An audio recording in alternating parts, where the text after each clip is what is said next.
De domingo, finalizando a nossa 22ª SEONG. É para nós uma satisfação a gente estar hoje aqui e vamos ter uma palestra com a Joselma, que é o tema central da nossa SEONG, né? E para fazer a abertura desse nosso dia, nós vamos fazer uma prece. E para fazer essa prece, eu vou pedir a Valquíria, né, que foi a palestrante também nas salas de estudo anteontem e ontem. Ontem a Darleia fez para nós a prece, hoje a Valquíria vai fazer a prece. O Paulo Pina, infelizmente, teve que ir embora ontem, né, se despediu da gente, deixou um abraço a todos, que não poderia abraçar todo mundo na hora que ele estava saindo. E a gente, desde já, agradece, né, a presença também dele. E nós vamos fazer agora essa prece de abertura dos trabalhos desta manhã. Mas chegando domingo assim de manhã, a gente já vai ficando com gostinho de quero mais, né? E é isso que faz a nossa expectativa, que faz a SEONG de 2005 já começar a acontecer a partir de agora, quando acaba a de 2004.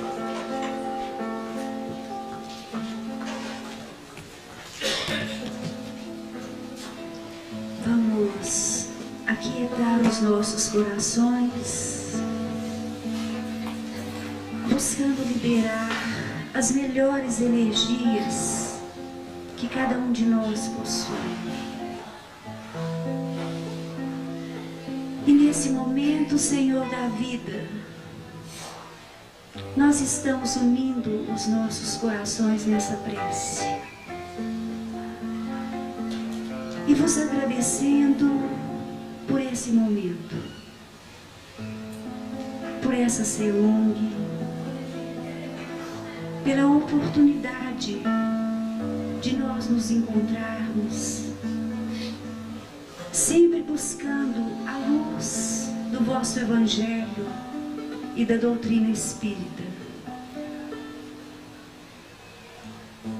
Que essa chuva de bênçãos que inunda as nossas almas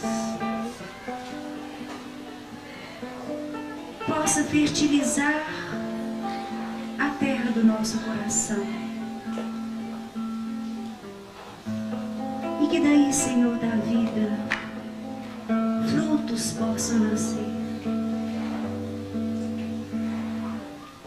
e que alimentem as nossas necessidades e as necessidades de todos que convivem conosco. Nós sabemos, Mestre, do empenho dos espíritos amigos para que esse encontro transcorresse sob as bênçãos do alto. Para que todos aqueles que trabalharam e trabalham aqui fossem sustentados na sua tarefa. Para que cada um de nós, dos que aqui estamos, pudéssemos colher de acordo com as nossas necessidades e merecimento.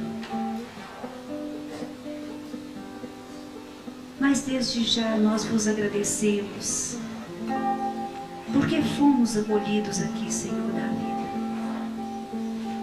por essa oportunidade da troca, da parceria, essa oportunidade de crescermos,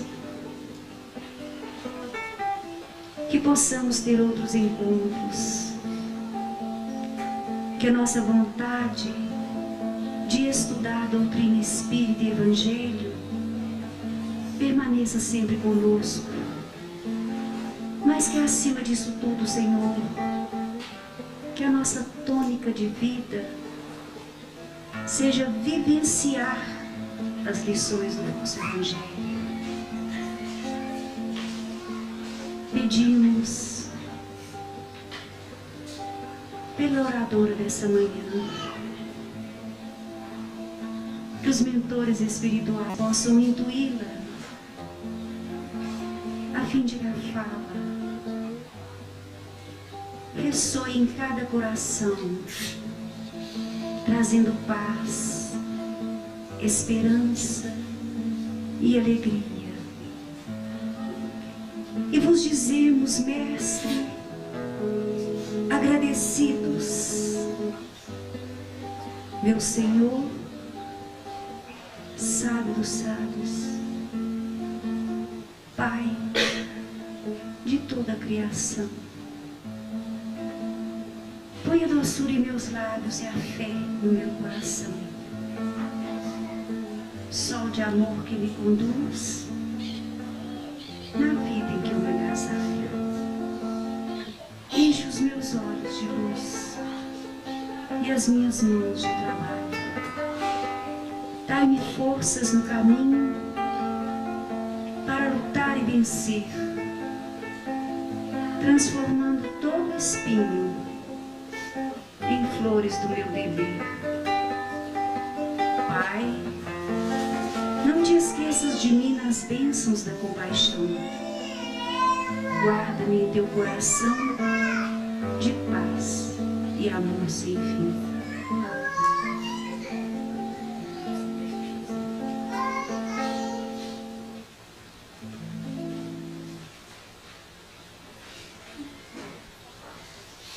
Nas vibrações dessa prece, nós vamos dar início à palestra que é o tema central da nossa SEONG, Evangelho, o caminho para a evolução.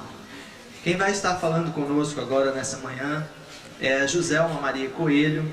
Ela é pedagoga aposentada, trabalhadora do movimento espírita de Belo Horizonte e compromissada até, como diz o outro, até o cabelo, com o nosso Brasil, nosso mundo, porque ela já esteve recentemente em Portugal, esteve fazendo trabalhos na Flórida, nos Estados Unidos.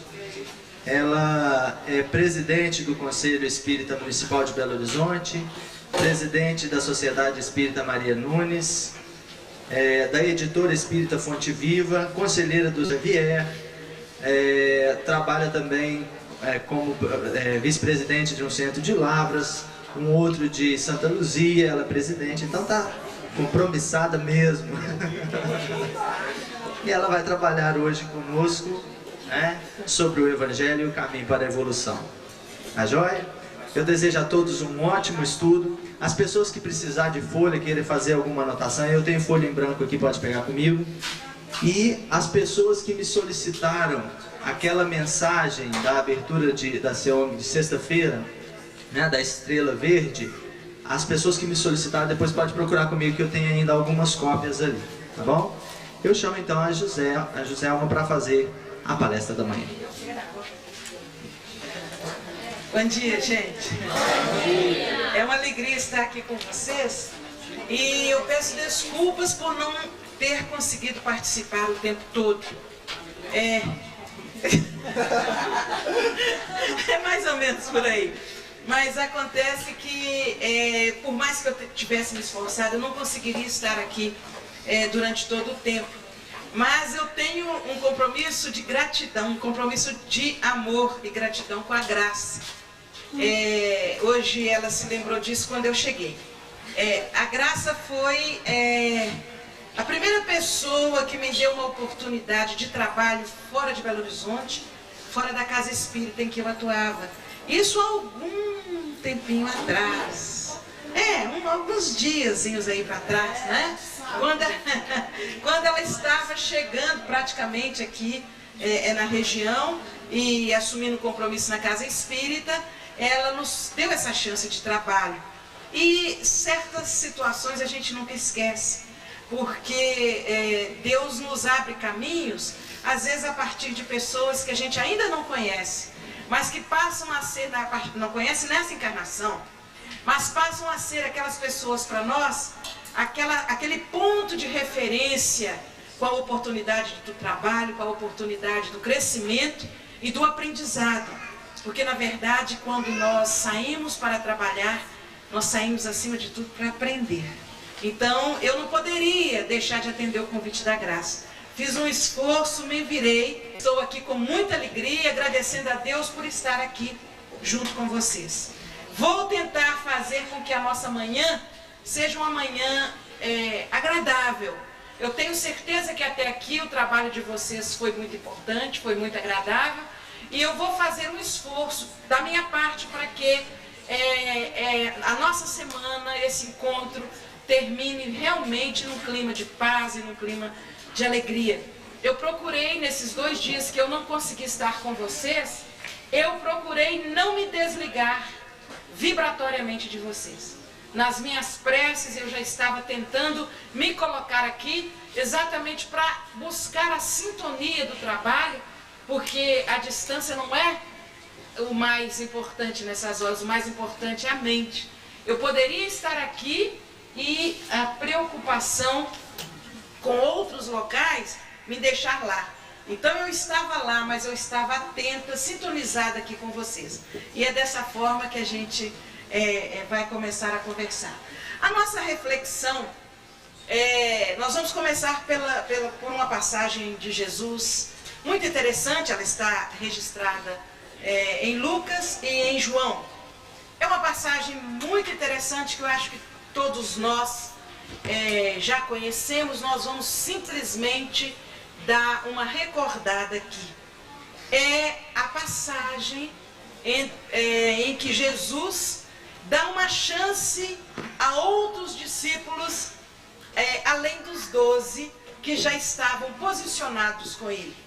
Eu creio que todos vocês conhecem aquela passagem dos 70 discípulos, em que Jesus, eu vou deixar aqui a citação, o versículo, porque depois que a gente entra no Zenta assim, costuma trocar os números. Acho que não são todos, não, alguns, né? Eu troco de vez em quando. Nós vamos ver em Lucas 9 e 10, tá? Lucas 9, 57 a 60.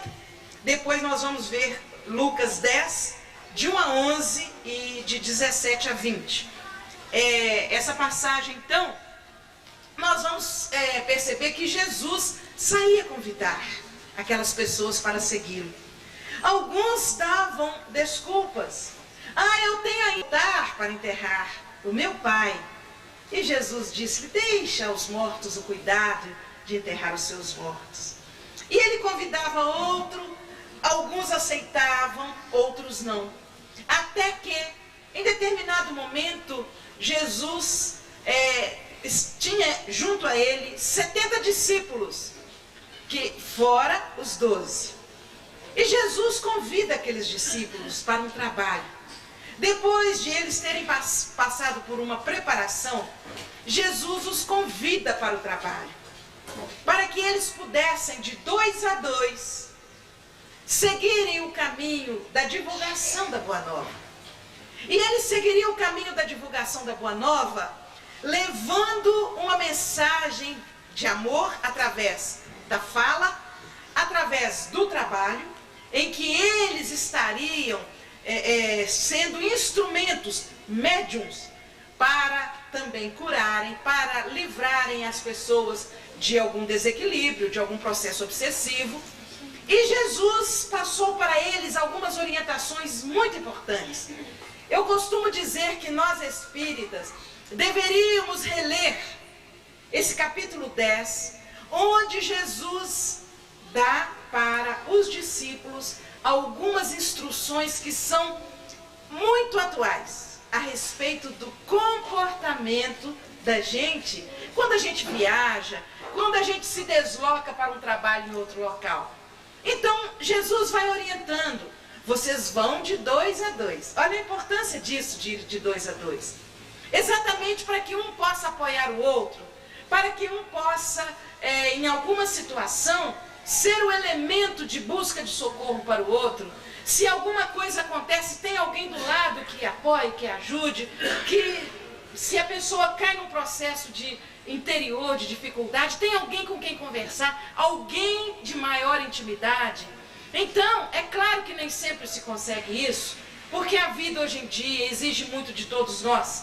Mas sempre que possível que a gente possa viajar com alguém, para que esse alguém nos apoie, ainda que não faça mais nada, aparentemente. Mas ele vai nos dar o apoio da prece, da vibração, da sustentação espiritual. Bem, e Jesus vai falando, olha, ele mostra até sobre o cumprimento.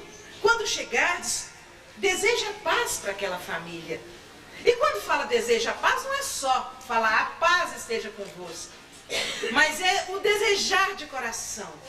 É vibrar na faixa da paz para aquele grupo, para aquela família que nos recebe, para aquela casa espírita que nos abre as portas. É desejar que os espíritos amigos que atuem ali possam nos utilizar enquanto estamos ali como instrumentos, como médiuns, para que a paz verdadeiramente possa se consolidar naquela casa. Então, Jesus deu uma lição maravilhosa para aqueles discípulos e eles seguiram. E eles não entenderam, fico eu imaginando após ver toda a passagem, eles não entenderam profundamente o que Jesus lhes recomendou. Mas eles puderam registrar uma coisa importante: os fenômenos que aconteceram. Até hoje nós somos mais ou menos assim. A teoria a gente costuma deixar para um segundo plano, mas o fenômeno, esse nos chama atenção. É a psicografia que nos chama atenção, porque o espírito tal veio trazer um recado qual, né? É algum fenômeno que nos desperta atenção e nós ficamos encantados, como se não fôssemos espíritas e não conhecêssemos a ação maravilhosa dos espíritos que está descrita em O Livro dos Espíritos, em todas as obras básicas. Muito bem. E esses discípulos ficaram por um período trabalhando, conforme Jesus recomendou a eles, e depois eles voltaram.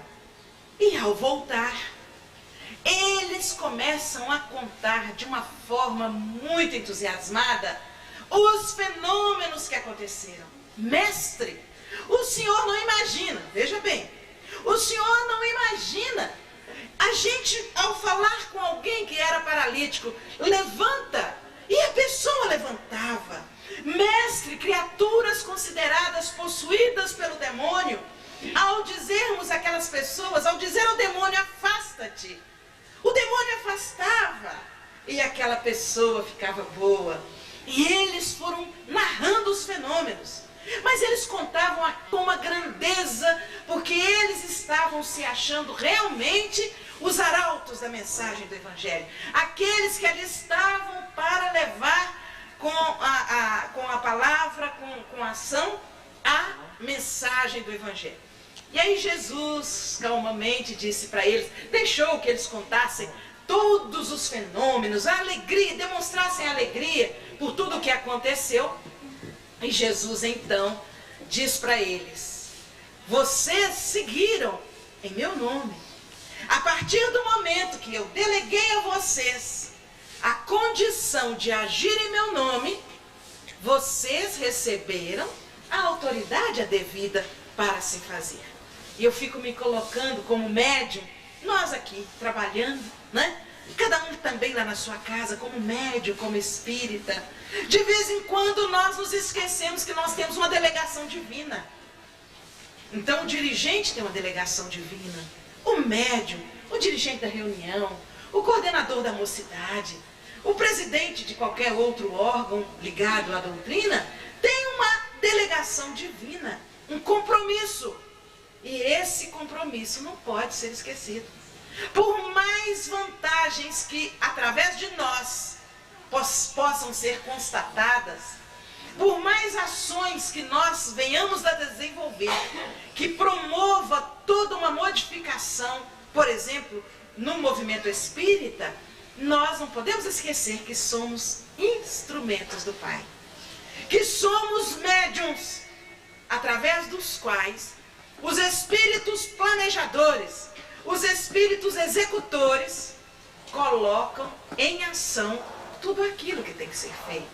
Então, ninguém está aqui por um acaso. Aquele que coordena a AME, aquele que coordena uma casa espírita, aquele que foi o responsável por esse momento maravilhoso do qual estamos participando, Nós não estamos nesses postos apenas porque somos inteligentes, apenas porque somos espíritas, apenas porque nosso pai foi espírita, a mãe foi espírita, então eu tenho que ser espírita. Não. Nós estamos nesse processo porque temos compromisso nessa área. E esse compromisso nós não podemos esquecer. Nós temos compromisso, nós fomos investidos dessa função por alguém muito mais importante do que nós, que é Jesus, que são seus mensageiros de luz, e Deus que permite que assim seja. Bom, Jesus então diz para eles que eles ali estavam, e eles fizeram isso porque eles receberam uma delegação dele. E ele disse uma coisa muito importante. Ele disse: vocês deveriam alegrar-se mais, porque vocês têm os nomes inscritos nos céus. Leiam lá a passagem no Novo Testamento depois e vocês vão ver que coisa linda. Vejam como, mas por quê? Então está lá escrito em faixa luminosa, né? A graça, ela vai ser... Não, mas como é que seria esse nome inscrito nos céus? Exatamente através do compromisso. Exatamente através da lei de causa e efeito. Aquelas ações que nós teríamos cometido, praticado no passado, geraram compromissos. E esses compromissos deixam o nosso nome escrito nos céus. Então, a partir do momento que aqueles discípulos ouviram isso, em vez de eles entenderem, puxa, mas nós temos um compromisso muito sério. Nós temos um compromisso do passado, por isso o nosso nome está registrado. Foi talvez pior.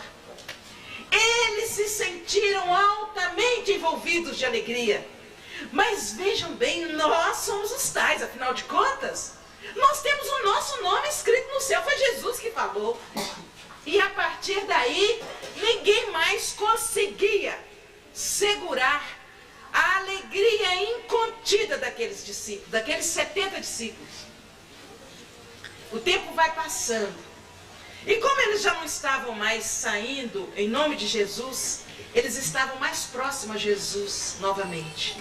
E aí é João quem registra. João registra isso no capítulo 6, a partir do versículo 53. João registra essa passagem com 70 de uma muito bonita. Eles começam a ouvir Jesus. E Jesus fala no seu cálice. E fala do seu corpo. E diz assim: quem quiser me seguir, que coma do meu pão e que beba do meu cálice. E Jesus vai mostrando que era um grande desafio. Comer do pão que Jesus comia era um verdadeiro desafio. Era estar determinado a passar pelos desafios, ser humilhado, ser caluniado, ser traído, mas ao mesmo tempo ser instrumento da cura, da recuperação, de levar alegria a lares desajustados. E cá entre nós que temos a pretensão de seguir Jesus, qual de nós não passa por essa prova, de provar do pão que Jesus provou, de tomar do cálice que Jesus tomou? Qual de nós? Quantas provas nós não enfrentamos? Quantos desafios, começando no nosso lar, as dificuldades que enfrentamos às vezes para estarmos aqui, os desencontros, as posturas de incompreensão. Quantas dificuldades nós não enfrentamos? Mas ao mesmo tempo, se a gente coloca na balança, os momentos de alegria que temos são momentos inenarráveis, são momentos inesquecíveis. Entretanto, para muitos de nós, o peso da dor, do desafio ainda é maior. Então, Jesus foi falando que era preciso passar por dificuldades, que o desafio era muito grande. E aqueles 70 discípulos começaram a cochichar um com o outro. E essa expressão está lá no Novo Testamento. Há um momento que eles dizem para o outro assim: duro é esse discurso. Quem é que pode suportar? Olha bem o que eles disseram. Duro é esse discurso. Quem é que pode suportar? O que é que vocês acham, aqueles que da passagem, que aconteceu? Cada um começou a dar uma desculpazinha e começou a sair. Um deixou de vir hoje, fulano, você sumiu. Isso nem acontece no movimento espírita, né? Não, de jeito nenhum. Não é isso? Às vezes as desculpas são pequenininhas. O fulano olhou torto para mim, o fulano é mal educado, o fulano não sei o que, essas coisinhas que eu acho que não acontece no movimento espírita. Não, de jeito nenhum, né? Mas naquela época eles não conheciam ainda a doutrina espírita, aí eles começaram a fazer. Aí saía um devagarinho, um para um lado, outro por outro, e aquele número dos 70 foi caindo, caindo, caindo. Um dia, Jesus perguntou para Pedro: onde estão os outros discípulos? E Pedro disse para ele assim: se foram, Senhor. E Jesus disse: e vocês? Vocês também não vão? Aí ele se dirigiu aos 12. E vocês também não vão? A resposta de Pedro é fantástica. Pedro tem a fama que ele negou Jesus, que Pedro não sei o quê, que Pedro não sei o quê. Mas quando Pedro se posicionou, ou se posicionava em vários momentos, Pedro era a transparência do médium de hoje, que tem suas quedas, que tem suas dificuldades, mas quando se levanta com convicção. Sabe o que Pedro respondeu? Pedro disse assim: para onde iremos, Senhor? Se só tu tens a palavra de vida eterna. Para onde iremos, Senhor? Se só tu tens a palavra de vida eterna. Vejam bem, esta é a passagem que eu acho assim, ela me toca muito o coração. E para falar de evangelho, eu gosto de refletir nela. Porque para nós outros não há outro caminho a não ser seguir Jesus. Os outros 70, aqueles que ainda são inseguros, eles terão a sua oportunidade de, no momento certo, se não for nesta encarnação, vai ser em outra. Eles vão conhecer Jesus e vão optar por Jesus. Mas nós que temos a doutrina espírita à nossa disposição, nós temos obrigação de nos posicionarmos com convicção. Já não dá para sermos simplesmente crentes, aqueles que acreditam, conforme está no Evangelho segundo o Espiritismo, no capítulo 17, item 4, lá diz assim: existem aqueles que acreditam na existência do plano espiritual, mas não penetram nas consequências éticas dessa relação com os espíritos. Mas nós espíritas temos obrigação de saber quais são as consequências éticas das nossas relações com os espíritos. Então nós, por conhecimento, temos a obrigação de estarmos na posição dos 12. Não há outro caminho a não ser seguir Jesus. E seguir Jesus é fazer um esforço para praticar tudo aquilo que ele deixou exemplificado para nós.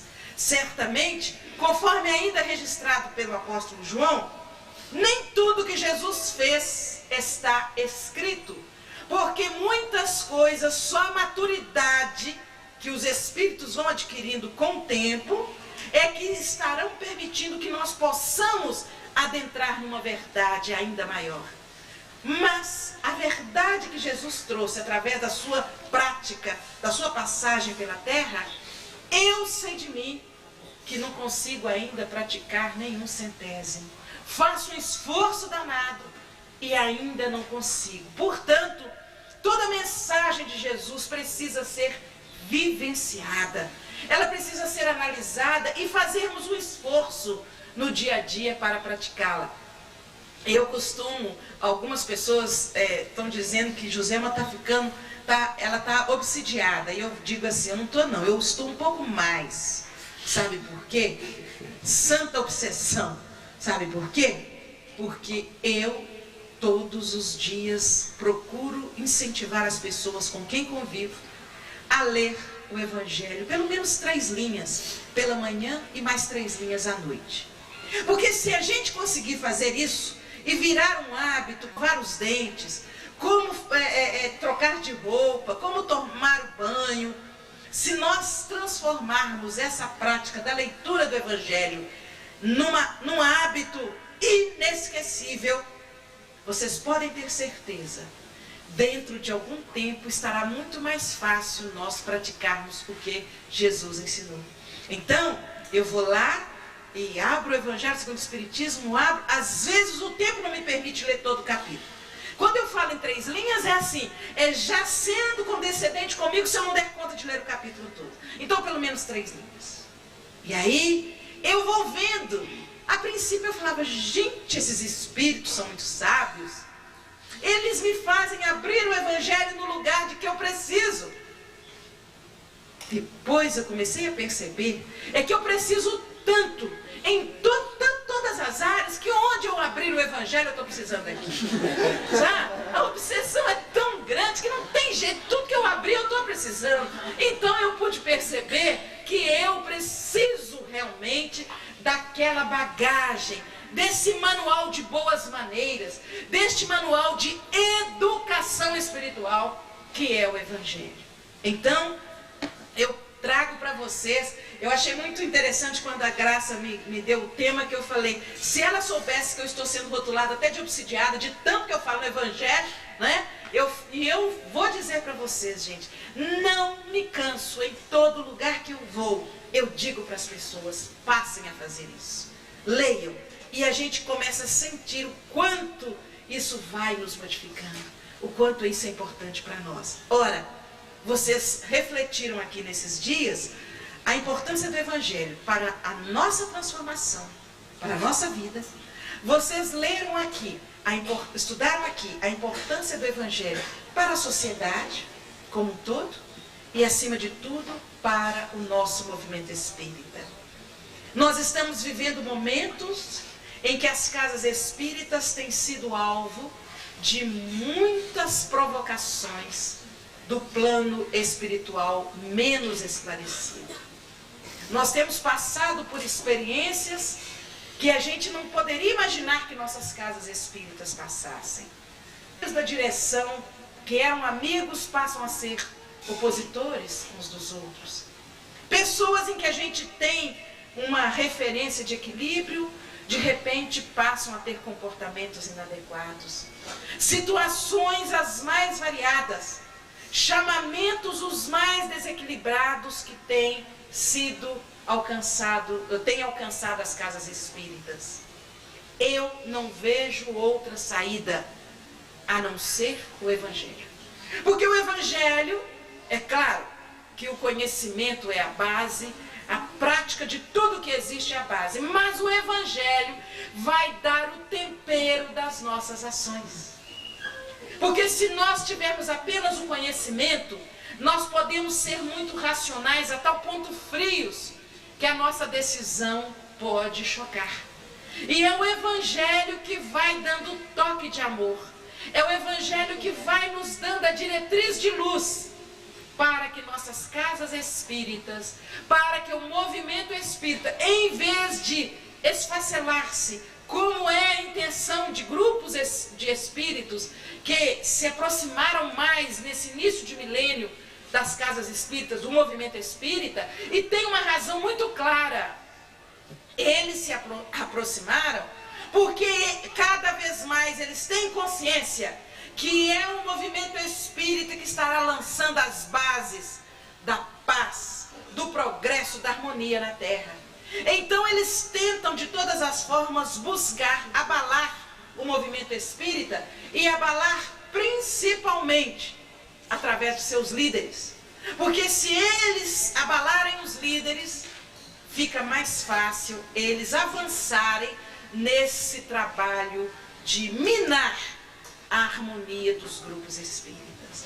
Daí, minha gente, nunca foi tão necessário, tão urgente quanto agora, mas porque antes se fazia isso de uma forma quase que inconsciente. Hoje a necessidade ela é de uma forma planejada, porque nós precisamos planejadamente buscar a prática do Evangelho na nossa vida, na nossa família, na sociedade e nas nossas casas espíritas. E é muito interessante, é muito rico nós podermos observar que os espíritos planejadores, eles têm orientado, e no Brasil inteiro, no mundo inteiro, nós vamos observar as casas espíritas pedindo para falar sobre o Evangelho. É interessante que mudam às vezes o enfoque, mas a fonte maior é o Evangelho. Então é como aconteceu na época em que a doutrina espírita foi codificada, que os espíritos davam sinais da comunicação em várias regiões, em vários locais da terra. E agora a mesma coisa acontece. Nas várias casas espíritas, nos vários ramos do movimento, a gente vai perceber o grito de socorro buscando o Evangelho. Os outros grupos espíritas, os outros grupos religiosos, também buscando Jesus. Ainda que seja de uma forma automatizada, mas eu acho que Jesus nunca foi a palavra Jesus nunca foi tão pronunciada e repetida quanto ela tem sido hoje, através dos meios de comunicação, através dos grupos reunidos, das mais variadas formas. E nós espíritas recebemos o convite não apenas de pronunciar o seu nome. Pronunciar o nome de Jesus, como pronunciar outro nome, é relativamente fácil. Mas a nós espíritas, não porque sejamos melhores, mas porque temos o nome escrito nos céus, pelos compromissos que temos, a nós cabe não apenas pronunciar o nome de Jesus, mas exemplificar a prática de tudo aquilo, através da prática, tudo aquilo que ele deixou registrado para nós.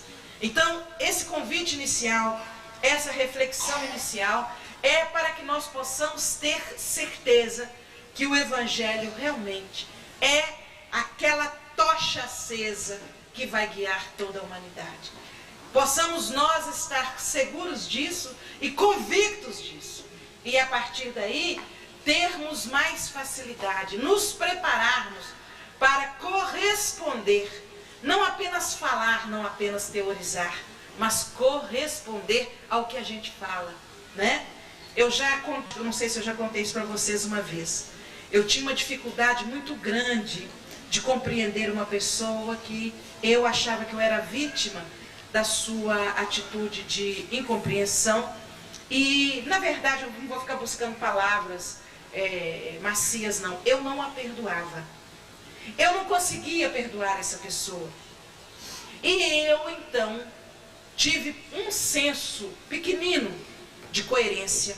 Eu disse assim: se eu não consigo perdoar, eu não posso ser incoerente e falar sobre perdão com as pessoas. Porque eu vou falar de uma coisa que eu não dou conta de fazer. Eu vou falar de uma coisa que eu não consigo praticar. E durante muito tempo, quando as pessoas me pediam para falar sobre perdão, eu dava uma volta e dava uma desculpa, porque o orgulho ainda não me deixava falar claramente com a pessoa. Então eu dava uma volta e dizia que eu não podia, por isso ou por aquilo, e não ia porque eu não me sentia segura. Aliás, segura nada. Eu tinha vergonha. Diante dos amigos espirituais, eu tinha vergonha. Mas a mágoa era muito profunda. Já era uma dor, era uma mancha muito forte no meu coração. E eu trabalhei durante muito tempo, conscientemente, planejadamente, para perdoar. O dia que eu consegui perdoar essa pessoa. E o perdoar não é simplesmente abraçar e ainda falar assim: eu estou abraçando, vai fazer com o pé que não estou, né? Não é isso. Eu posso até não chegar perto e abraçar diretamente, mas eu abraçar espiritualmente.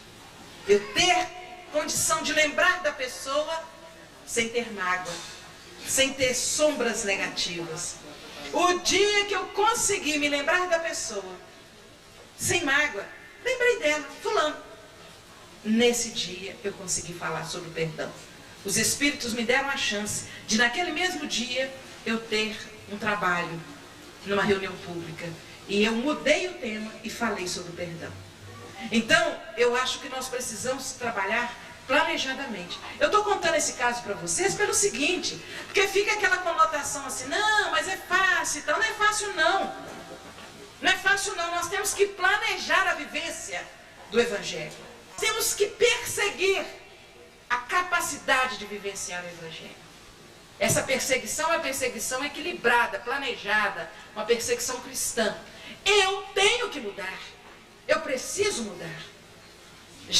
Olha, já não há mais tempo de ficarmos assim. Na próxima encarnação, eu mudo. Muda coisa nenhuma, gente. Nós estamos no alvorecer do 3º milênio. É hora de mudarmos.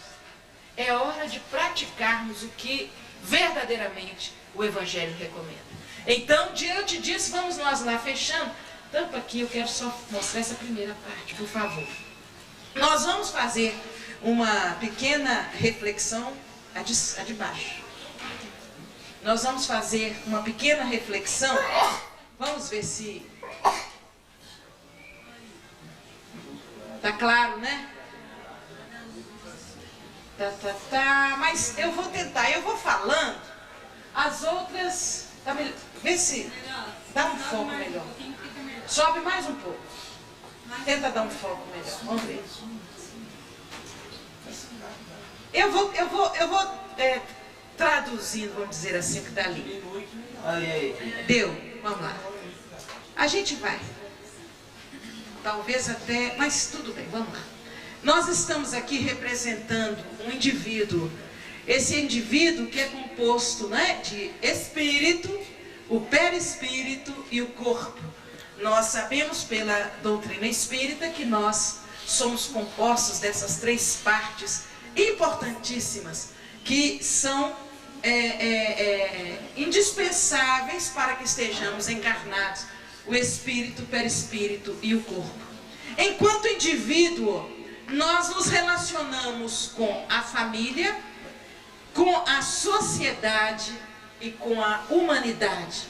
Esse indivíduo que se relaciona com a família, com a sociedade, está do lado de lá, e com a humanidade do lado de cá, ele vai aprender a vivenciar as leis naturais que estão representadas no Evangelho. Na verdade, o Evangelho é nada mais, nada menos do que um conjunto de leis naturais. As leis naturais que nos regem desde quando existe. E isso está na questão 221A de O Livro dos Espíritos. Esta doutrina é tão antiga quanto o mundo.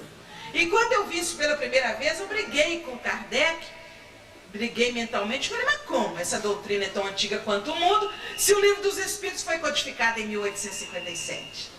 Mas quando você acaba de ler a resposta, ele diz, porque essa doutrina representa o conjunto das leis naturais. Então as leis naturais, elas foram criadas quando o mundo foi criado. Porque Deus, para manter a harmonia do mundo, Ele estabeleceu critérios de relação. Então, nesses critérios de relação, ou esses critérios de relação, são exatamente as leis naturais. Então, as leis que nos determinam relacionar eu comigo mesma, eu com meus semelhantes, com a natureza, com o mundo, com Deus.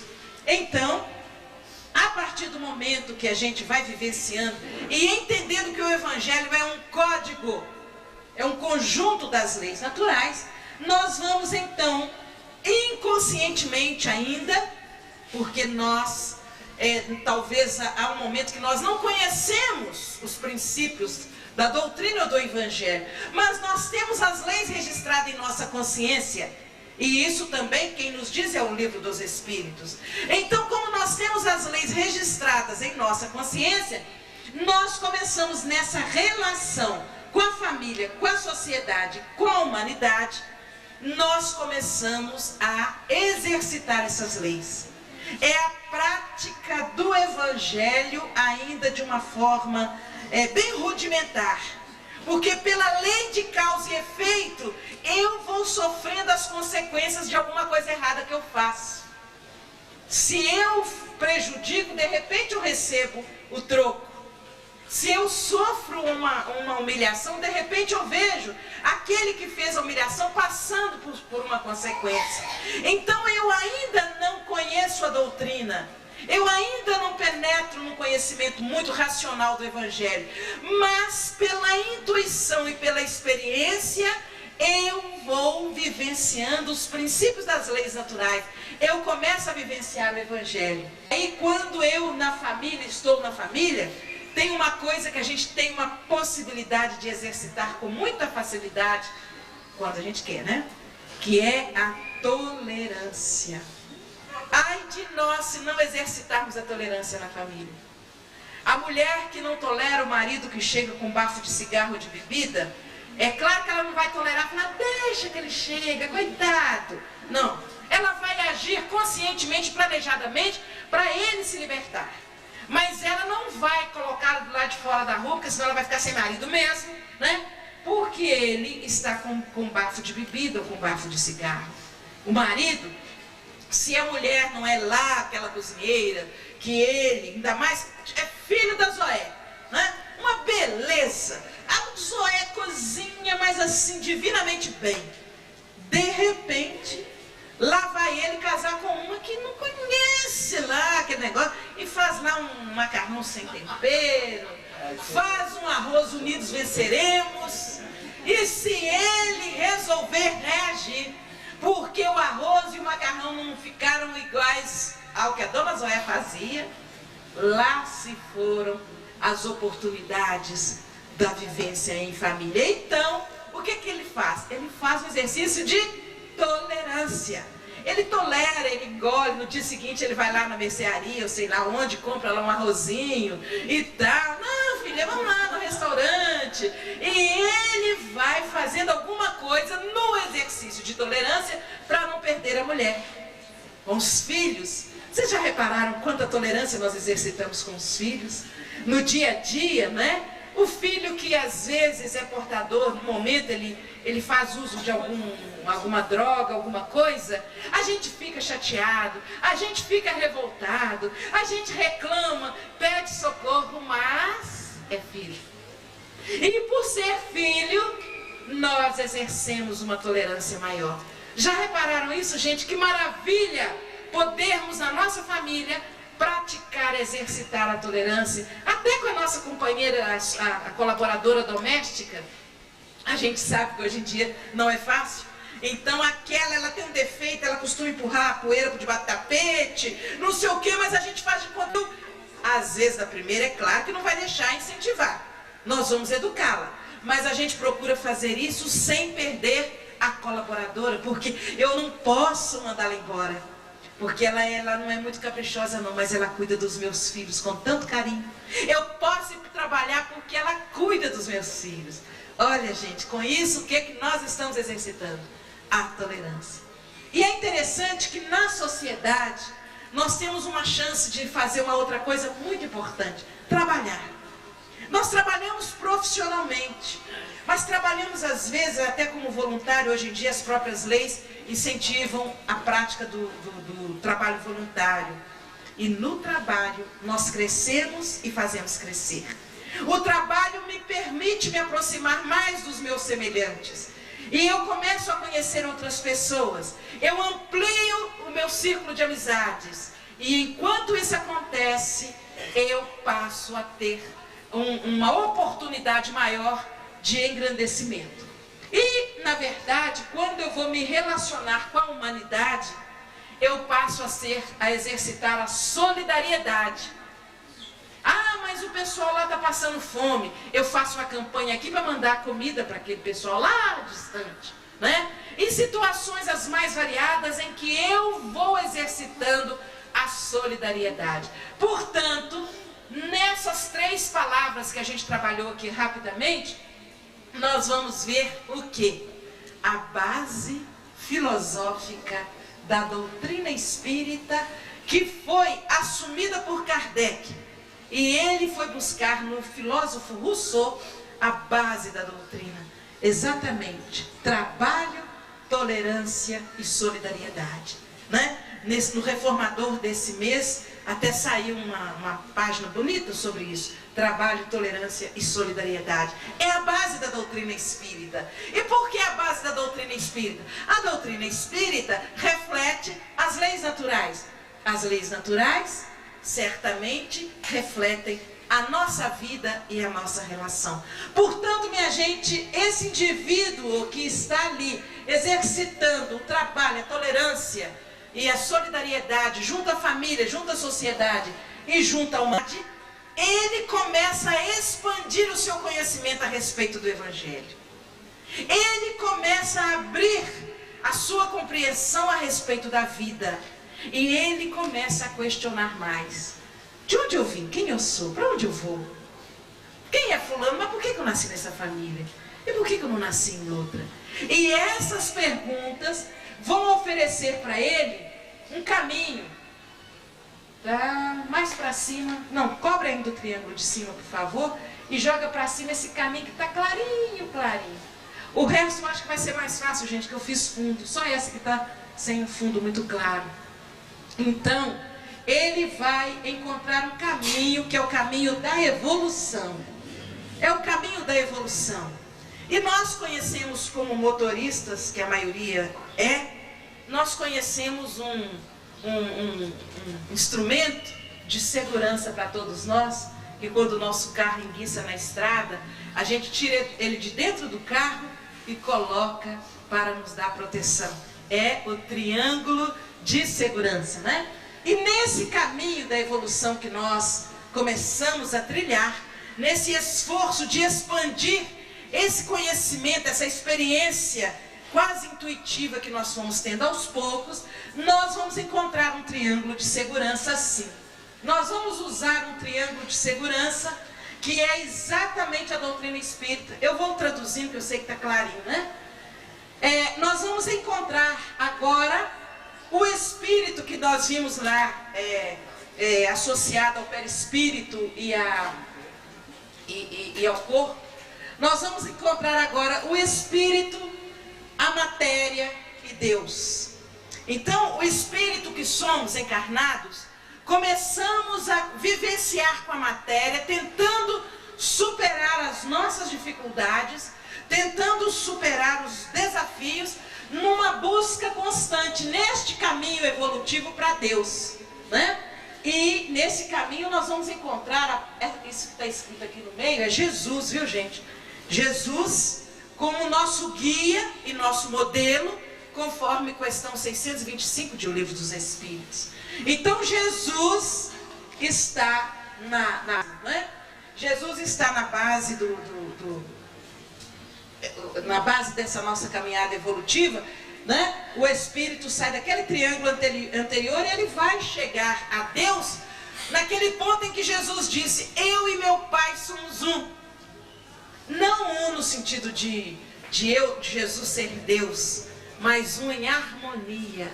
Eu estou em harmonia com Deus porque eu faço a vontade do meu Pai que está nos céus. Então Jesus vai nos levar nesse caminho até Deus, né? E nós vamos encontrar esse Jesus nos levando por esse caminho exatamente através do que está escrito aqui, que é o Espiritismo, né? É através da fé raciocinada. Então, esse triângulo, espírito, matéria e Deus, vai encontrar... Me dá uma canetinha para eu não ficar pondo o dedo. A caneta ficou na outra blusa. Obrigada. Mas você vai ficar sem, aí não dá. Não, deixa, depois a gente... Tá, obrigada.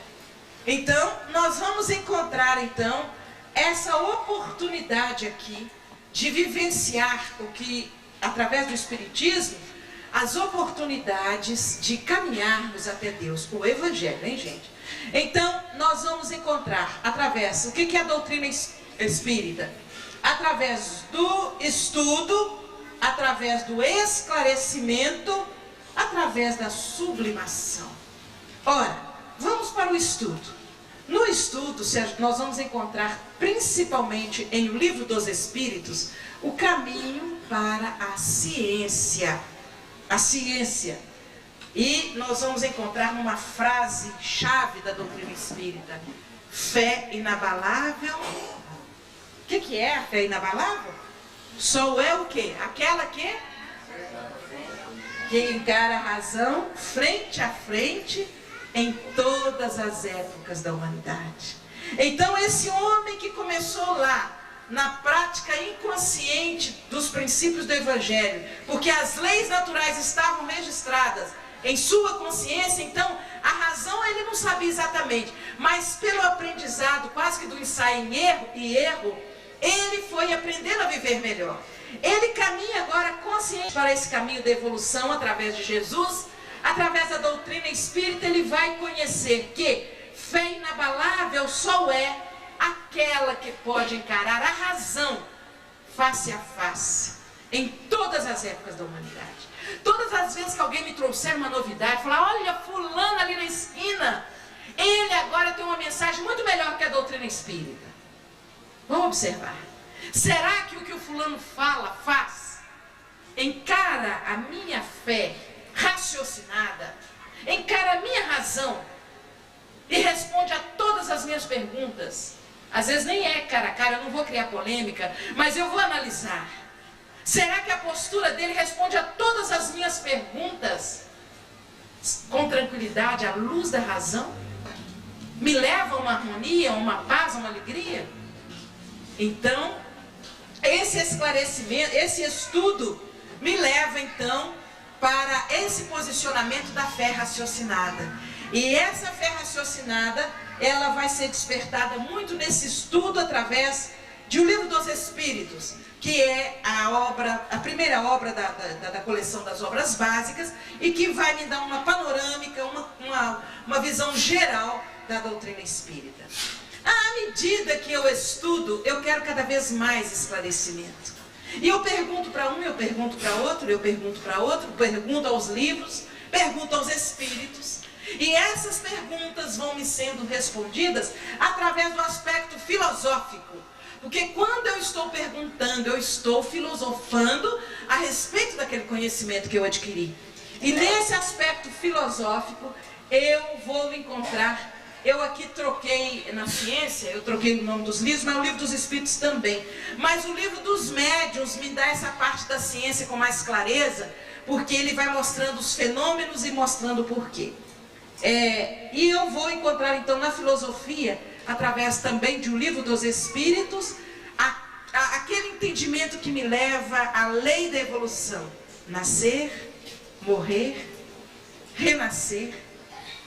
Renascer ainda, progredir sempre. Tal é a lei. É a lei do progresso, é a lei da evolução. Eu vou entendendo isso, e que eu vivo, e que eu renasço. E cada vez que eu vou e volto, eu vou aprendendo e eu vou progredindo. E esta é a lei. A partir daí, então, eu vou encontrar o aspecto filosófico da doutrina. Mas Jesus está sempre no leme desse meu processo evolutivo. Jesus é o caminho, é também a verdade, e Ele também é a vida. Se Ele está servindo de caminho para a minha evolução, está servindo de oportunidade para eu conhecer a verdade, à luz da razão, Ele também há de ser a vida, a minha transformação. E aí eu vou chegar no aspecto da religião, no aspecto ético, no aspecto moral da doutrina, porque eu vou embasar, através do Evangelho segundo o Espiritismo, a sublimação das minhas atitudes. Aí eu já vou deixar de ser tão intransigente. Vocês já repararam que as pessoas às vezes falam assim: ó, fulano depois que virou espírita está mudando, né? Gente, eu olho para trás, sabe, de vez em quando eu falo: gente, aquela lá era eu. Meu Deus, como é que as pessoas me aguentavam? Eu era muito atrevida, intransigente, mal educada. Meu Deus, eu era aquela lá. Não virei santa não, de jeito nenhum. Que digam isso aqueles que convivem comigo, sabem que eu não virei santa, estou longe. Mas eu já sou capaz de analisar que mudei. E nós temos que deixar desse negócio dessa falsa modéstia. Oh, mas se eu ficar falando que eu melhorei, Será que isso não é vaidade? Não é não, gente. Isso é autenticidade. Porque Jesus disse assim, eu sou o caminho, a verdade, a vida. Eu sou o bom pastor. Era pra gente falar assim, não, mas aquele homem é pretensioso, hein? Olha pra você ver, ele falava, eu sou o caminho. Ele nem para dizer assim, uma falsazinha modesta, eu sou um caminhozinho que leva. Não! Jesus foi claro, eu sou o caminho, a verdade, a vida. Eu sou um caminhozinho, eu não existe. Não. Então, eu sou, ele poderia dizer assim, não, eu sou uma porta. Ele diz, eu sou a porta. Ele usou o artigo definido em todas as suas afirmativas de eu sou. E não é pretensão não, sabe por quê? Hoje é fácil de falar, não é pretensão, porque a gente sabe que Jesus, ele é o modelo. Mas naquela época poderia parecer para as pessoas que era pretensão. Mas sabe por que não? Eu daria um exemplo para vocês. Vamos viver um momento aqui para vocês verem como é que a gente tem que ser autêntico. Imaginem que eu cheguei aqui, aconteceu alguma coisa lá fora, né? E eu cheguei aqui aflita. Meu Deus, alguém machucou lá fora. Precisa levar correndo para o hospital. Quem é motorista aqui que pode me ajudar? Levante a mão, por favor. Quem é motorista? Foi autenticidade ou não foi? Eu sou. Obrigada, gente. Eu sou motorista. Eu sou. Vocês não ficaram, não, por exemplo, talvez eu peço mais ou menos, eu sou um fiozinho ainda. Não, que nada. Eu sou. Eu posso levar a pessoa até o hospital. Eu sou. Essa foi a postura de Jesus. Eu sou o caminho, a verdade e a vida. Eu sou o bom pastor. Eu sou a porta. E ele vai para... Eu sou a luz do mundo. Ele não ficou no meio do caminho, não. Eu sou a luz do mundo. Então, nós também precisamos chegar nessa autenticidade de dizer que estamos melhorando com o Evangelho. Porque se nós não reconhecermos isso, Jesus está perdido. Nós temos que reconhecer que nós estamos melhorando. Não viramos santos, mas já melhoramos muito. Então, nós vamos encontrar no aspecto moral da doutrina espírita aquela condição em que fora da caridade não há salvação. Fora da caridade não tem jeito. E essa chegada a esse aspecto do fora da caridade não há salvação, nós vamos chegar exatamente através do Evangelho. Esse passeio todo que a gente fez por essa pequena lâmina foi para dizer para vocês, nós vamos chegar através dessa convicção de que fora da caridade não há salvação, através do Evangelho. Ora, pode explicar. Ora, chegar a esse aspecto que fora da caridade não há salvação, gente, caridade tem N aspectos. A caridade de vocês que estão aí com um reflexo do sol, troca de cadeiras, lugar mais fresco, fica em pé um pouquinho, torna a sentar, mas a gente percebe o carinho da participação, da atenção, é caridade. Caridade para comigo, que imagine se eu estivesse aqui e vocês de costas para lá, o outro conversando com o outro, como é que eu estaria aqui na frente? Mas caridade também para com os espíritos que aqui estão aprendendo. Nesse momento fazemos todos o papel de médiuns. E existem espíritos que aprendem através de nós. E outros que trabalham através de nós. À medida que nós estamos raciocinando, acompanhando o raciocínio, espíritos, é como se nós estivéssemos decodificando para outros espíritos. Traduzindo para eles, às vezes, o que eu estou falando. Então, estamos num trabalho, muito mais do que simplesmente ouvir, estamos num trabalho mediúnico conjunto. E esse trabalho é uma prática da caridade. A caridade do sorriso. Quantas pessoas não sentem às vezes a necessidade de um sorriso, de ouvir alguém falar uma palavra boa para ela. A caridade de um telefonema para alguém que está sumido da casa espírita, ou dá uma passada lá, fulano, você sumiu, o que houve? Vamos, fulano, supera, vamos voltar. A caridade de uma visita para quem está doente. A caridade de levar um livro, dar uma mensagem, né? A caridade do violino que tocava aqui, tão lindo, né? A hora que eu cheguei, me fez lembrar me fez lembrar com muita emoção do meu irmão, que também tocava violino, desde jovem também, e que desencarnou há alguns anos, e eu senti aquela alegria, aquela emoção, e eu pensei assim, puxa vida, eu não tive alegria, embora meu irmão tenha sido espírita antes de mim, mas eu pensei assim, puxa, eu nunca tive alegria de ver meu irmão tocando violino num ambiente espírita. E eu só vi meu irmão tocando violino para o casamento na igreja católica, mas não sei aonde, no coro da igreja tal, na festa não sei da onde, na serenata não sei aonde. Eu nunca ouvi tocando num movimento espírita. Aliás, eu acho muito raro até o violino, né, no movimento espírita. Aliás, é um instrumento raro. Então é a caridade. Esse jovem, não queixar nem merece. Não é isso? Então, o jovem, e não é só ele, os outros jovens que aqui estão. E eu fiquei pensando, quando eu vinha, eu disse para o Vanderlei, olha Vanderlei, nós vamos, o Vanderlei, companheiro lá da casa, expositor, trabalhador também, né? Então eu falei com o Vanderlei, ó Vanderlei, nós vamos achar lá uns coroa que nem nós, chegar no Zenta, né? Eu costumo dizer assim, que a gente já chegou no Zenta. E quando nós chegamos aqui, eu acho esse monte de jovem, que coisa linda. Gente, eles poderiam estar em outros locais, né? Eles fizeram a opção por estar aqui. É caridade. É caridade. É a caridade do participar, do servir, de trazer um toque de alegria para o encontro espírita, né? Então, se nós começamos a analisar o que é caridade, o aspecto da caridade, nós vamos perceber que é de uma importância tremenda na nossa vida a prática da caridade. Há momentos que a caridade ela é inconsciente.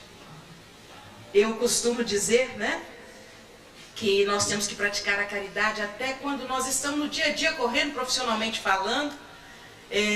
Por exemplo, ao entrar no elevador, ou silencia, né? Para o ascensorista não ficar com aflição, ele não sofrer de pressão alta, de estresse. Sabe por causa de quê? Foi feita uma pesquisa, o ascensorista é extremamente estressado. Essa pesquisa foi feita em São Paulo. Porque todos os assuntos ele fica sem saber como é que acabaram. Aí você chega, você entra dentro do elevador com o outro e tá assim. Pois é, mas aí então, fulano, aí ele arregaçou as mangas, aí ele preparou e tal. O elevador abre a porta, ele sai. E aí ele fica, será que bateu? Quebrou os dentes, matou? Ele não sabe. Aí vem o outro e fala, puxa vida, fulano, sabe? Aí eu encontrei com ela. E naquele dia que eu encontrei com ela, eu falei, de hoje eu não passo. Eu, apaixonado por ela, então eu resolvi, hoje eu não passo. Aí eu olhei bem dentro dos olhos dela. E ela me encarou, eu a encarei. A porta do elevador abre, você sai. E ele fica sem saber o que o outro falou. Olha, gente, e o outro que brigou com o professor na escola, né? Ele começa a dizer, pois é, então quando o professor vem pro meu lado, a porta do elevador abre e ele fica sem saber o que o aluno fez com o professor. Ora, se nós tivermos caridade, ou a gente conta o caso todo, deixa o elevador entrar em cima e volta. Ou então, gente, olha que coisa interessante. Eu nunca tinha parado para imaginar isso até o dia que eu li essa pesquisa. Eu falei, meu Deus, como nós temos que ser vigilantes, né? No táxi, você entra no táxi e começa a conversar. Coitadinho, ele vai ficando aflito. Se ele tiver um descontrole de pressão, a pressão sobe. E nós deixamos a criatura sem saber o que aconteceu. Fica só expectativa. Aí ele vai para casa, e aí, o que será que aconteceu? Então, ele começa até a fantasiar. Então a caridade nos convida a termos o cuidado, a termos o zelo na nossa relação do dia a dia. São situações as mais variadas, né? Aquela senhora que vai fazer o almoço, ela não vai apenas requintar no almoço porque o fulana vem à minha casa, mas ela vai colocar o toque de amor no almoço porque ela sabe que a vibração com que se faz o almoço, o que vai ingerir vai receber. Se for uma vibração boa, aquela alimentação vai fazer bem. Se a pessoa estiver com raiva, corre-se o risco. Também existe uma pesquisa nessa área, feita num hospital em São Paulo. As variáveis todas eram as mesmas, só mudava o sentimento da cozinheira. Eles provocaram, ela não sabia, mas provocaram, e ela ficou com muita raiva, e ela fez aquela comida, e naquele dia muita gente passou mal no hospital, teve problemas de diarreia, de descontrole alimentar. E no outro dia, com todas as variáveis semelhantes, só mudou o incentivo de alegria àquela pessoa.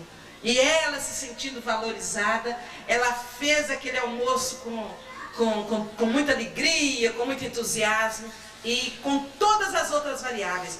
A mesma alimentação, o mesmo tempero, tudo semelhante, aquela alimentação fez bem a todos. Então nós sabemos, né? Quando nos recomendam, conversa com a planta que você tem em casa. Às vezes eles nem sabem por que é para conversar com a planta, mas nós já temos a reação.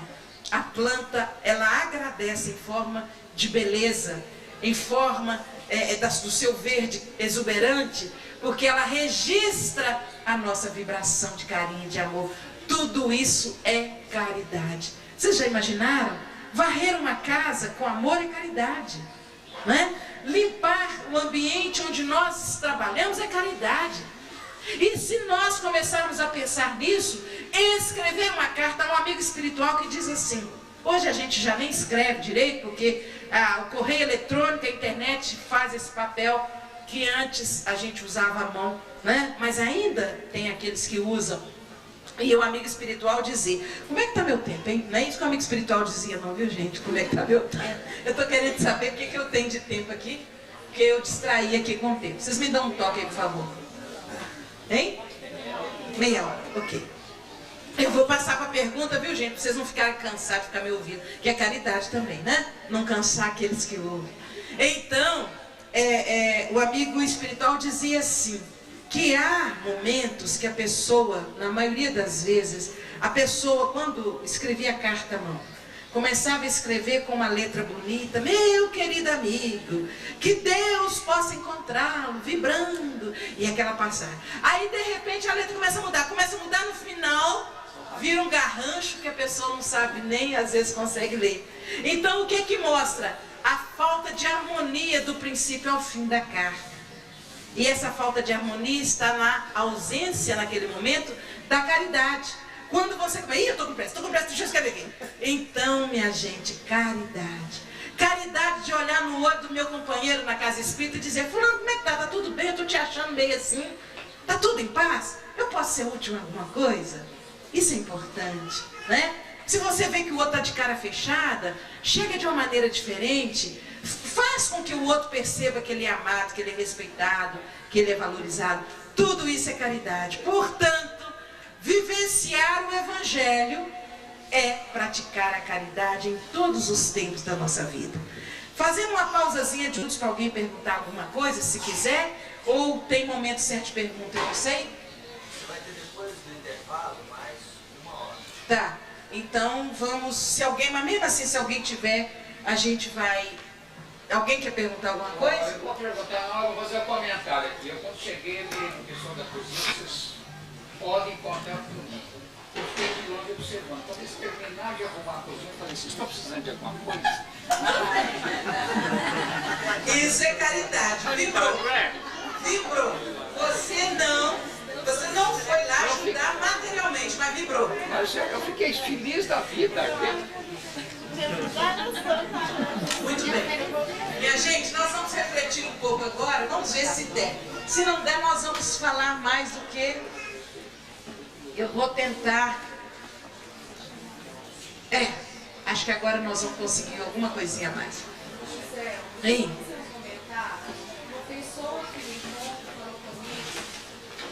Teve um encontro esse ano, que fez amizade e que achou que as amizades iriam perdurar depois do encontro. Esperava isso, mandou carta, telefonou e a pessoa não retornou. Então eu acho muito importante a gente atentar para isso, porque a gente às vezes constrói laços aqui e acha que só aqui e depois não está nem aí pro outro, não quer nem saber da existência da pessoa, o que está acontecendo. A gente precisa ter o cuidado porque tu é eternamente responsável pelo aquilo que cativa. Muito bem, a colocação dela é muito importante. E isso faz parte da caridade. Quando nós nos encontramos com alguém vai dizer assim, puxa, mas eu sou tão ocupada, não tenho tempo. Mas uma palavrinha, gente, não custa. A gente pode dizer assim, oi, tudo bem, estou aqui, tchau. Mas você deu sinal de vida. A colocação dela, que eu não sei se todos lá atrás ouviram, é que alguém comentava que no encontro do ano passado, a pessoa fez muitas amizades aqui dentro. E que ela esperava que ao longo do ano, essas amizades se fortalecessem e que as relações também criassem mais laços mais fortes. E que ela pôde ver, mesmo fazendo algumas tentativas, que ao longo do ano ela não conseguiu manter contatos com aquelas pessoas que ela entendia ter feito amizade aqui no encontro do ano passado. Então, a colocação é a seguinte, minha gente, é que a caridade nos leva a estar sempre nos lembrando do outro. Hoje em dia, com a facilidade da internet, um pequeno cartão, fulano, tá aqui. Se não lembra todos os dias, no dia do aniversário, no dia de Natal, uma coisa assim, né? Ainda ontem, os espíritos me ajudam muito a domar, às vezes, a minha postura de crítica. Eu vi algumas pessoas alguns espíritas desejando para os outros boa Páscoa. E aquilo me incomodou muito. Me incomodou muito porque eu tenho uma formação espírita radical. E essa radicalidade me faz vigiar muito para eu não... eu tenho que ser radical comigo e não com as pessoas. Mas eu pensei comigo, mas gente, Páscoa é uma comemoração católica, religiosa, cristã, obrigada. Então, na doutrina espírita não existem essas práticas. Por que as pessoas estão desejando para outra boa Páscoa? Alguma me desejou e eu fiquei até sem saber como retribuir. Falei, obrigado. Você também? Eu fiquei, mas e aí? Aí o Espírito, carinhosamente, graças a Deus eles nos ajudam, ele disse assim, não se importe com o motivo. É uma vibração boa que alguém está desejando para o outro. Está desejando um domingo de paz. Tá certo que tem a desculpa da Páscoa? Tá certo que espírita não comemora a Páscoa? Tá certo que espírita não dá ovinho, ganha ovinho? Cá pra nós, eu adoro ganhar ovinho. Mas não precisa ser no dia da Páscoa, pode ser qualquer dia. Eu adoro chocolate. Mas nós temos que ter o cuidado entre sermos membros da sociedade e não sermos aqueles membros da sociedade chatos, que fica com defeito em tudo que fazem, que senão ninguém aguenta a gente, e entre aqueles ferrosos que começam a juntar dinheiro lá no início do ano, depois do Natal, para comprar ovo de Páscoa para todo mundo, porque não pode deixar de dar ovo de Páscoa para os amigos. Há uma diferença muito grande.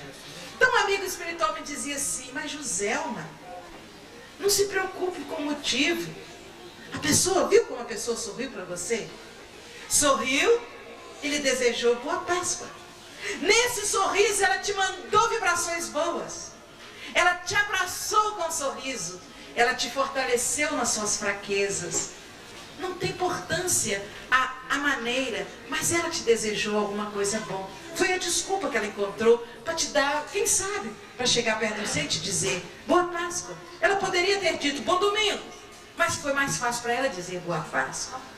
E nesse aprendizado que o Espírito me fez refletir, eu fico pensando, é caridade sermos sociais. A gente participar das coisas. Vamos participar das coisas. Eu, por exemplo, não tenho dinheiro para ficar comprando ovo, mas se me dão eu acho lindo e adoro. E como agradecendo a Deus por isso, né? Dar um abraço, eu não vou perder a oportunidade de dar um abraço em alguém. Fazer uma comida mais gostosa em casa, é tão bom uma comidinha gostosa feita com amor. Que importa que a desculpa seja a Páscoa, o aniversário, o casamento, sei lá o quê. Mas houve um motivo para um almocinho, às vezes é o arroz e feijão do dia a dia, mas pôs uma salsinha a mais, né? Pôs uma cebolinha a mais naquele arroz e deu um tempero de amor. Então, dentro do que ela coloca, é importante que nós criemos hábitos para isso. E eu falo isso com experiência. Fazer uma interação, esse fato de colocar o amor, uma empresa aí de condimentos teve essa visão e pôs o sazon lá que batizou ele de amor. Pois é, perfeitamente. E veja bem a importância disso, né? Porque nós vamos aprendendo no dia a dia a participar. Então, quando foi dito aqui no início umas tarefinhas que a gente faz, né?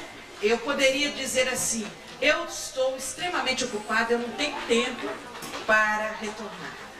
E eu daria uma bela desculpa e ficava escondida atrás disso. Quantas chegam perto de mim e dizem, eu sei que você está ocupado, para com isso. Eu tenho ocupação, mas eu tenho tempo também para os amigos. Então, não há um telefonema que se eu não atender na hora por algum motivo, que eu, estando lá anotado, que eu não retorno. Eu posso retornar daí a 24 horas, daí a uma semana, até daí um mês, mas eu retorno. Porque é caridade e nós temos que praticar isso. Então nós temos que sair de trás desse mundo que a gente constrói para nós mesmos, que a gente não tem tempo, que a gente é isso e aquilo, e só nesse momento que a gente está aqui que a gente distribui carinho e amizade. Vamos levar isso lá para fora, gente. Vamos fortalecer o nosso movimento espírita para que cada vez ele cresça mais, né? Mas nesse caminho da evolução que a gente resumiu naquele desenho, eu gostaria de mostrar também algumas etapas muito importantes, né? Existe aquele momento do aprendizado em que a pessoa ainda está atribulada. Ela, nesse momento da tribulação, ela tem expectativas. Quais são essas expectativas? A expectativa que vai chover, que vai dar sol, que ela vai ganhar na loteria. São expectativas. A razão ainda não está entrando nisso. E ela se debate na ignorância, né? Ela está desprovida de qualquer conhecimento que possa divinizar o seu comportamento na Terra. Então, ela está naquele processo de se debater na expectativa. Eu estou falando no primeiro passo, que é a experiência com o Evangelho. Então, ela vai sendo conduzida por mãos amorosas. Qual de nós, alguém nos trouxe? Podem ser mãos amorosas de encarnados ou de desencarnados. E nós vamos receber então informações dos valores que caracterizam os aflitos e que nos levam à sede do saber. Jesus disse assim, bem-aventurados os aflitos. E essa aflição, é essa aflição aqui, quando a gente começa a entrar nesse processo de conviver com o Evangelho. Então, à medida que nós encontramos com os preceitos divinos, através do Evangelho, nós vamos vislumbrando posições mais vantajosas. No princípio, nós ainda temos. É engraçado isso. A gente negocia. Lá em outras religiões, a gente negocia fazendo promessa. Ó santo tal, você me dá isso que eu faço aquilo, né? Aliás, nessa última ida minha a Portugal, eu tive a oportunidade de voltar a Fátima. Eu já tinha ido lá uma vez. E aqui não vai crítica, mas é uma informação para conhecimento. As coisas que eu vi ali são fantasticamente direcionadas para a negociação e para o lucro.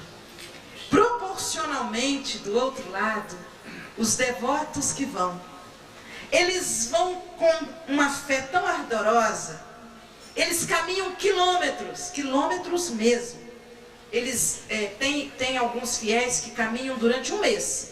Nessa época, 11 de abril, eles já estão saindo de suas cidades, caminhando dia e noite, param para descansar um pouco, tem aqueles pontos de descanso no caminho, para chegarem em Fátima por volta do dia 13 de maio.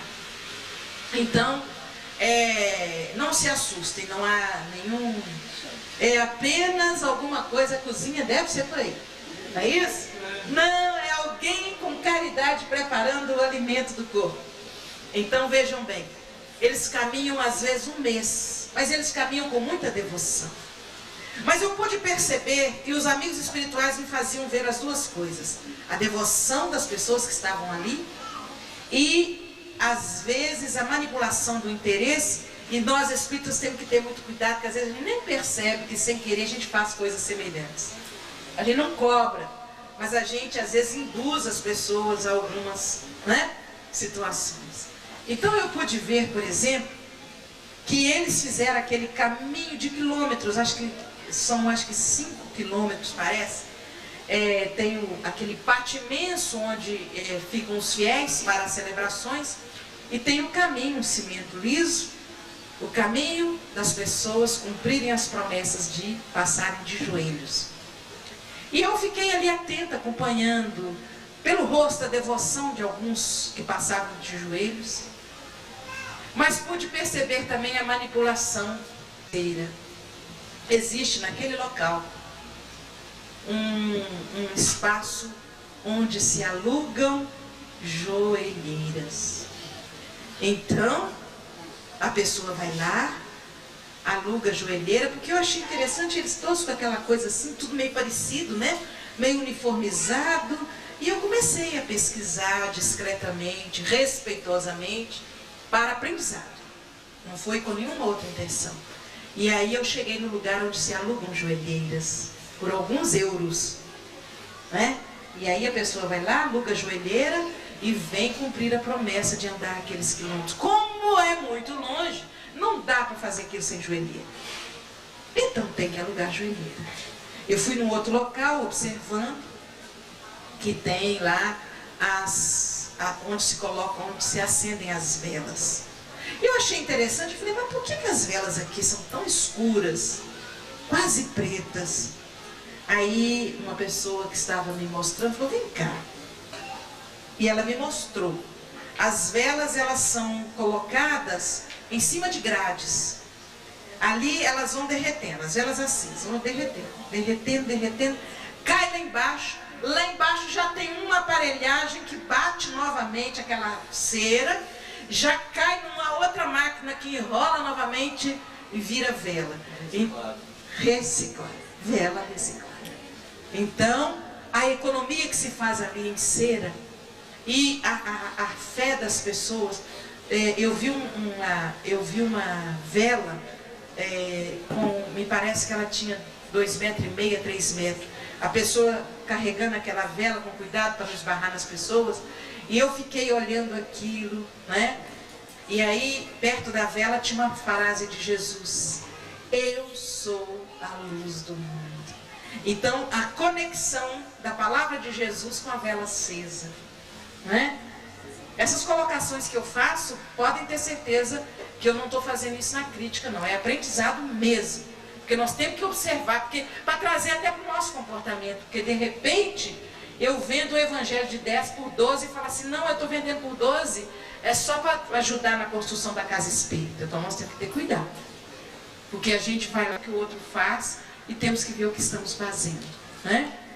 E eu vi situações assim, as mais exóticas. Então, tem na grande igreja, e esse caminho que passa de joelho, ele vai dando umas voltas, depois entra dentro de uma pequena igreja, aberta assim, dos todos os lados, e a pessoa vai, sobe, vai lá perto do altar, de joelho, torna a voltar, e eu observando aquilo ali, aquele espaço, aquela igreja aberta, dentro dela está a pequena igrejinha erguida na época, em homenagem às três crianças. Então eu observei que assim, nas colunas, nas laterais, nas 4 laterais dessa igreja, tinha uma pequena fissurazinha, uma aberturazinha pequenininha para colocar esmolas. Então a pessoa que estava comigo dizia assim, ela é espírita, líder do movimento espírita, mas ela é muito amiga de um arcebispo que lida ali naquela região. Então ela me dava informações muito interessantes. Aí ela me dizia assim, você está vendo isso aí? Aqui tem um corredor, todo em aço inoxidável, por dentro dessas colunas. E a moeda, as moedas e os dinheiros já descem, como se fosse um escorregador. e eles descem lá embaixo, já tem uma máquina de selecionar, como nos bancos, o tipo de moeda.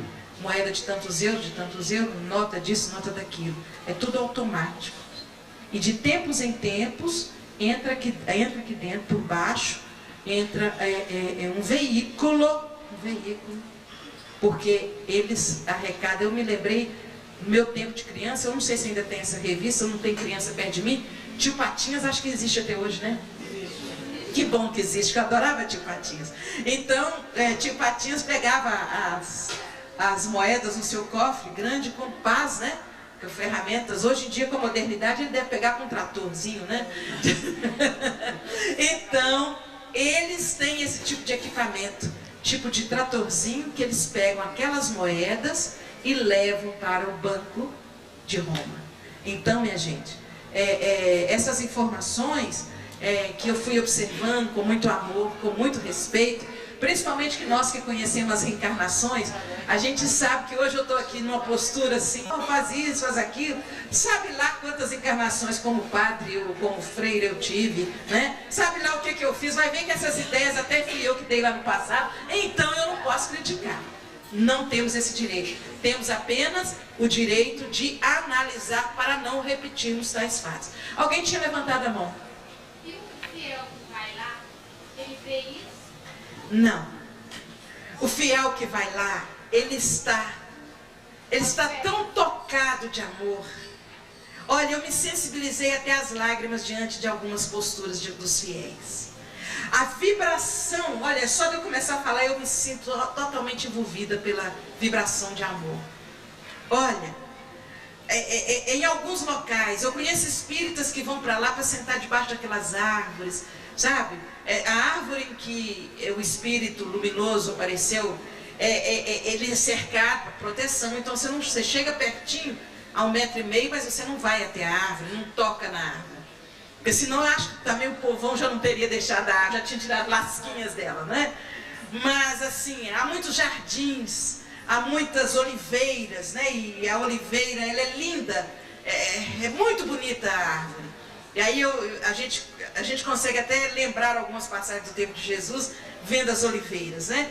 Então aqueles jardins imensos, cheios de oliveiras e flores pro chão afora, e a vibração é tão linda, é tão cheia de amor, sabe?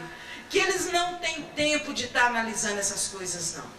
Só mesmo as pessoas, às vezes, de outras religiões, e essa observação, por exemplo, eu repito, eu não fiz com a intenção de criticar, como não estou criticando.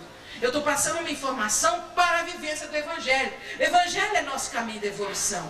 Possivelmente nós começamos lá, catando moeda, etc. e tal, contando notas e tudo mais. Então, o que vai ali não vai com esse interesse. Ele vai pagar promessa mesmo. Ele é um verdadeiro peregrino.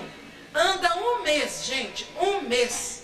Eles chegam cansados, eles chegam suados, tem aqueles chuveiros públicos, e aí eles se recompõem. Eu acho lindo eles vestirem a roupinha que eles levam, alguns na trouxinha mesmo, hoje alguns nessas, como é que chama? Nas mochilas, né? Tem a mochila, eles têm que carregar o mínimo possível para ficar leve, né?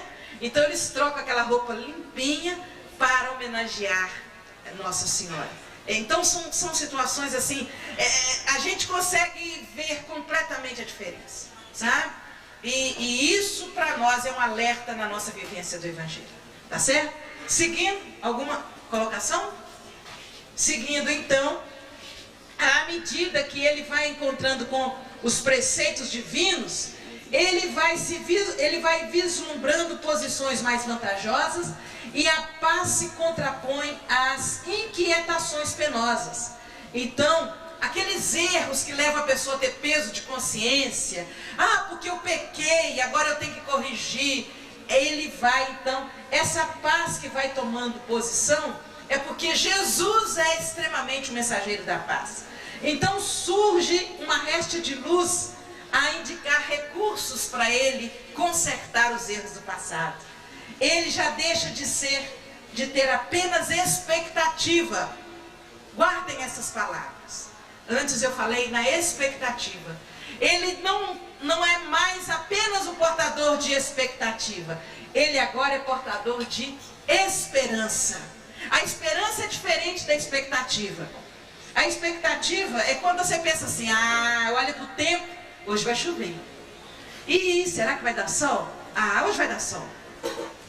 Nós temos expectativas em relação ao tempo. Por algum sinal nós temos expectativas.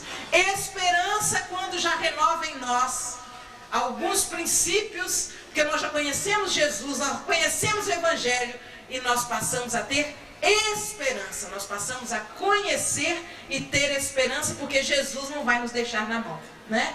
Você me dá um toque quando faltar 5 minutos, ou já falta ou já passou? Ele fica aí mastigando, praticando a caridade de mastigar e não pode nem me responder. Eu quero saber se eu também vou ganhar chocolate. E ele então, esse homem, tá clarinho, hein? Ele começa a lutar contra o quê? As dificuldades variadas, contra os chamamentos infelizes e contra as quedas sucessivas. Esses chamamentos infelizes, fulano, vamos ali. Às vezes é o convite que chega e às vezes é o nosso desejo. São chamamentos infelizes para a prática de situações não muito boas. E nós começamos a lutar contra isso.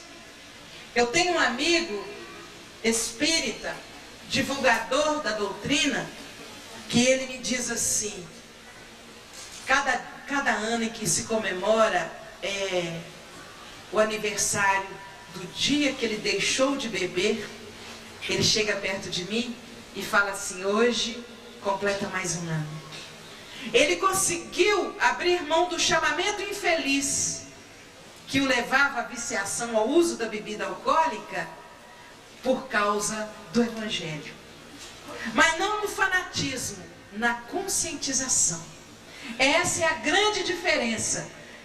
Ele saiu da expectativa, será que eu paro de beber? Será que alguém vai me ajudar? Para a esperança, eu preciso parar de beber. Até chegar a uma outra palavra que está cá embaixo, ali, convicção. Ele passou a ser convicto que a bebida não faz bem. Então ele não bebe mais. Da expectativa para a esperança, para a certeza, para a convicção. Há uma caminhada muito grande. Há um esforço muito grande. Não se faz isso assim, no estalar de dedos. Exige esforço, exige empenho, exige renúncia, exige dedicação. E você consegue chegar a ter convicção. Eu não vou fazer mais isso. Tudo isso ainda nessa época da experiência do Evangelho. Então, a pessoa vai lutar contra as dificuldades variadas, os chamamentos infelizes, as quedas sucessivas, até chegar à convicção que encontrará um roteiro para as regiões da verdade que redime. E à medida que ele vai sofrendo uma considerável transformação, ele decide e assume o compromisso com a caridade, que nós já falamos aqui na caridade. E ele vai se engajar então nas fileiras em ação. E ele vai ver o semelhante como um irmão, já não mais como um inimigo, já não mais como um opositor, mas como um irmão que tem carência dos valores como ele também tem. Nós vamos passar por aqui, eu só vou dizer para vocês que no próximo momento nós vamos entrar então no convívio do exercício na prática do Evangelho. Mas nós não vamos agora, nós vamos parar um pouquinho, porque eu sinto que a turma agora está cansada, começou a dar sono, né? Caridade de parar de falar, né? Porque senão mata. Eu tenho um amigo que foi um orientador meu que ele dizia assim,